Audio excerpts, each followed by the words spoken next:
There, this is Michael from Bajaledos, and this is usually a Spanish speaking podcast, but I've seen that a couple of weeks ago an increase of my English speaking fellow Americans. So I'm going to record this in English so that you can also participate on this podcast. I'm making this podcast more of a bilingual thing.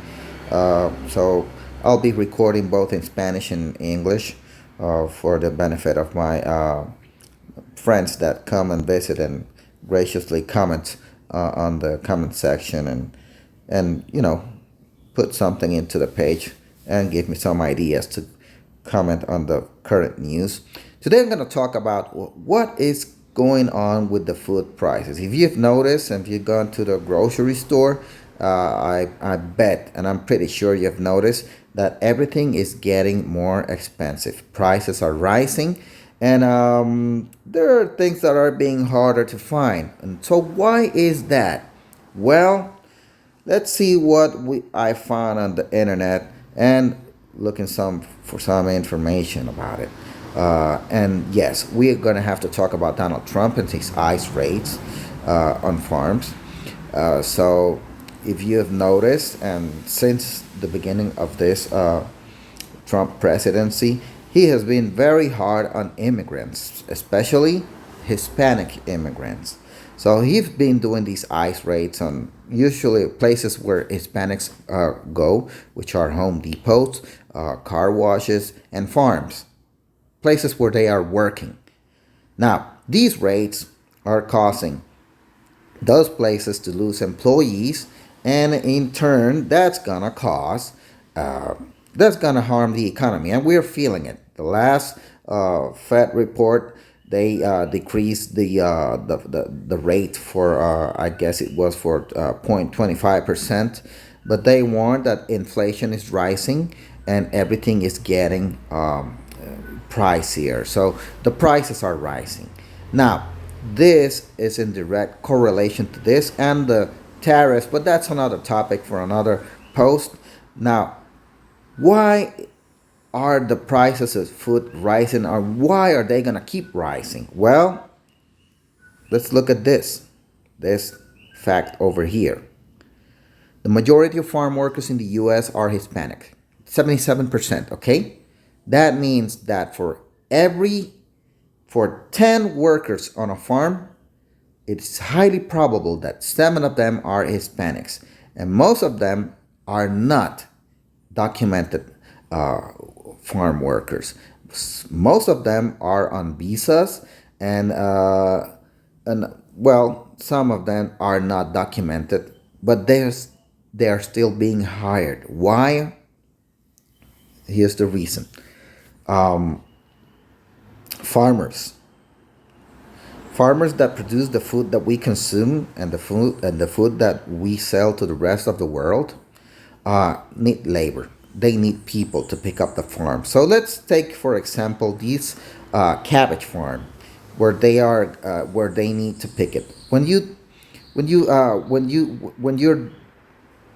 dedicate your life to farming, you have to plant the seeds, care for the seeds, water them, and it's a whole operation. And you cannot do that alone. You need people for that. And most of the farmers put out their notices to hire people, and guess what happens? No one wants to work the farms. So, who comes and works the farms? Well, Hispanics are the people who mostly come to the U.S. to work on the farm. Some of them come on visas, and some of them are not here legally, but they need to work on something. And the farmers need someone to pick up those cabbages in this case, so they have to hire people. Otherwise, if they don't do that, well, they're going to lose their production. And if they lose their production, they lose money. And if they lose part of their production, there's going to be less of it. So let's say, for example, that just a random number, you send 1,000 cabbages to one supermarket, and you reach a price with that supermarket chain. Well, this is how it works. Usually, supermarkets and grocery stores reach a deal before they receive the produce. So they reach a deal for a certain price. So even if the farmer does not get all the cabbages that he has to sell to the supermarket, he has to sell them to them at that price that they agreed on. And if they are selling less cabbages than they had agreed upon, then the farmer is going to lose. The supermarket is going to lose because they're going to have less cabbages to sell. They're going to have to raise the prices for the lack of cabbages that are not being sold. So this is what happens when you take out the labor from the farms. In this case, remember, it's 70% of Hispanics that work in the farms. So that's harming the production, in this case, of cabbages. Now, this is the reason why farmers hire illegal immigrants. I don't like the word illegal, but prefer undocumented. But this is the reason. It's labor shortages. Okay? You see these kids that are graduating from high school. Most of them, not all, but most of them don't want to work in the fields. Most of them don't want to work under the sun. Most of them just want to work in an office space and a very cozy place with air conditioning, or they just want to stay home, chill with their dads, and go to the universities, but they don't want to work on the farms. So what's a farmer to do? They have to hire what's available. And what's available? Well, undocumented immigrants. Those are the ones that are available. Those are the ones they have to hire, because crops are not going to wait for the kids and all the other people who are able-bodied and don't want to work to, well, decide, oh yes, I guess I want to go work and take some sun and pick up cabbages. And well, that's not going to happen. So they have to work with what they have, and what they have right now, it's undocumented workers. Now, here's the thing. Let me okay, there's a labor shortage because Americans don't want to work the farms, and now the people that were working the farms, which are Hispanics, are being taken away by force. So this is causing a labor shortage. It's causing a shortage of produce collection, and it's going to cause a shortage of distribution to the supermarkets and grocery stores.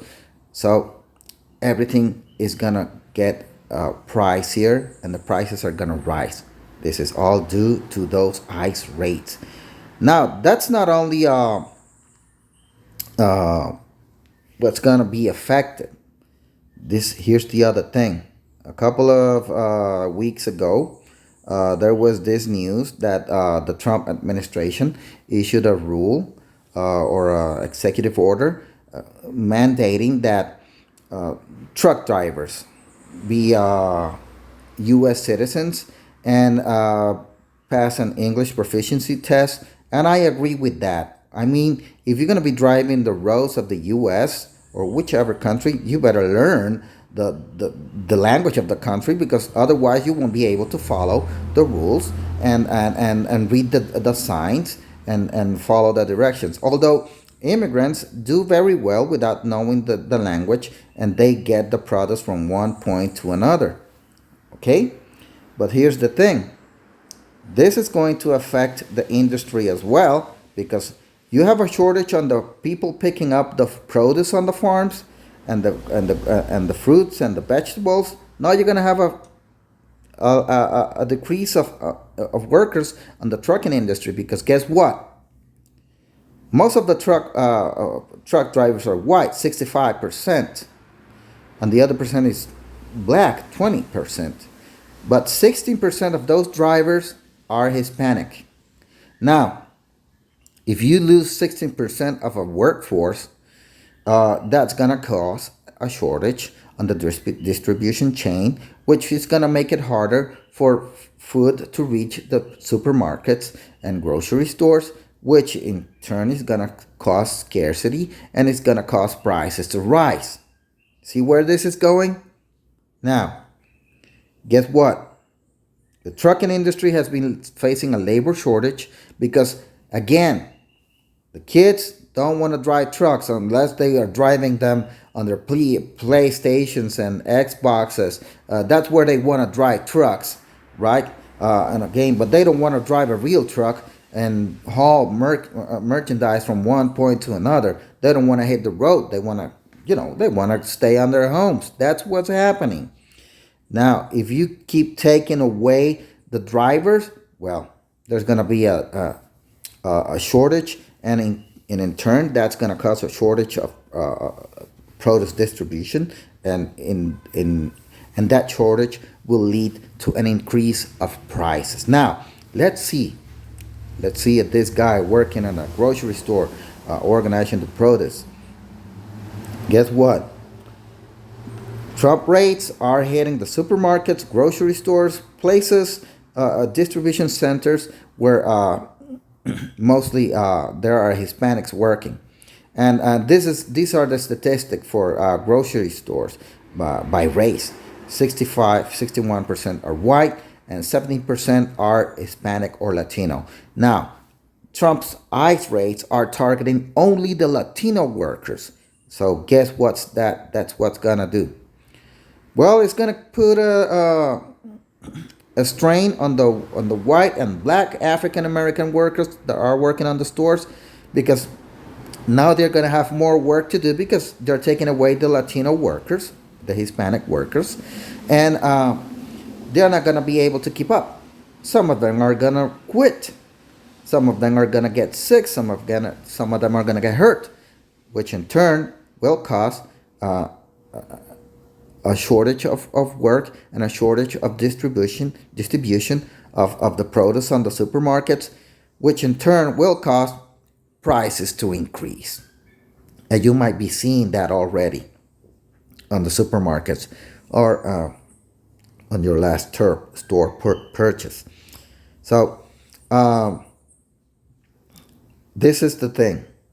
And farms, the trucking industry, and the grocery store industry and supermarket industry are having the same problem. The same problem are the ICE rates. So they are facing shortages because this government has made it its mission to take out all Hispanics from the U.S. And, I don't know what Trump is thinking. Maybe he's thinking that all those jobs are going to be taken by Americans, but they are not being taken by Americans. They are not. They are not making lines to find jobs at the supermarkets or at the farms or to go drive truck. That's not happening. What is happening? That there's a shortage. There's not people to work, and this is affecting the food supply chains.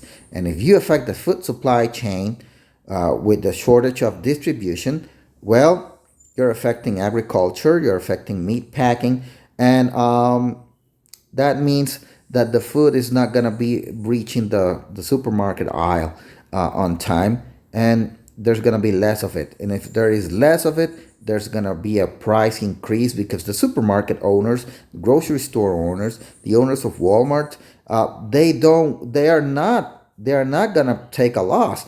I mean, if there's less products, raise the price of the products because people are still gonna need to eat. People need to buy food, and if you need to buy food, you're gonna get it at the price that it is, or whatever the price it is. If it is high, it is high, but we need to eat, and that's what causing the price increases. The price increases are directly related to the labor shortages. Okay. Now, this is a graph that it should cause concern. This is how food prices have been increasing over the last year. And you see that in the 2025 year, the year that Trump got into office, there was a huge spike. And I say huge, just like Trump likes to say it. There was a huge spike in price increase because there of these ICE rates and the shortages of employees and people to pick up the food on farms, and the and people to drive the trucks, and the people to place and keep the produce at the supermarkets and grocery stores. This is causing food inflation. This is going to cause scarcity. And this is why you're seeing the prices go higher. And there's a forecast the prices are going to go higher still. So, thanks for listening. I hope that if you're listening to this and you're an English speaking fellow American, leave a comment. If you liked it, please share it. And to all my Spanish speaking friends, I'm going to be recording this in Spanish at a later time. So if you liked it, please leave a like and share it. Also, there's going to be a new channel on YouTube, which the title is Bájale Dos, or, in that case, in YouTube, it's going to be Bájale Dos Reloaded. So go check it out and subscribe there. And if you like it, please subscribe, leave a like, a comment, and thanks for all. Thank you all for listening. Have a nice day, and let's hope that these things take a better turn in the future. But I'm not holding my breath. Bye bye.